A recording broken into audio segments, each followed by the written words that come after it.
So I was sitting in this bar, and I noticed these couple guys that came in a couple times, and I was like I'm looking at their shirts. They got their work shirts on. They got the work hats on and stuff. And I looked and I go, never heard of that before. And it was a local radio station. So this is when I first moved to this area, to Marshville. Now, we broadcast just outside of Charlotte, North Carolina. A small little town called Marshville. And so I looked up their logo or the station.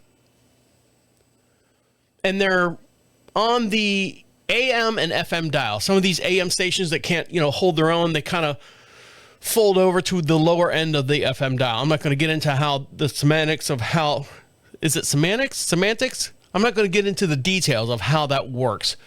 But a lot of times that's what happens.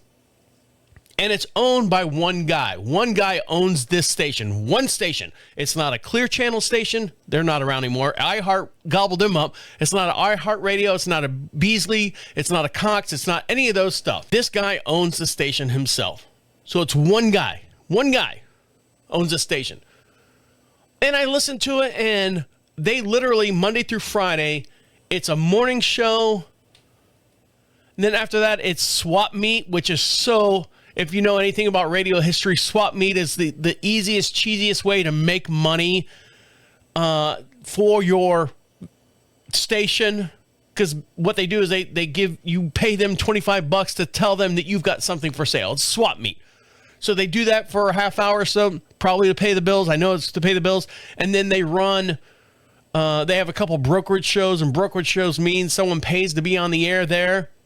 Hello, yeah, to be on the air on their station, and they can basically do what they want, like an infomercial type deal. We just talked about that. That's how it works. And then after noon, 2, 3 o'clock, they just run. You can pay a small licensing fee for syndicated shows.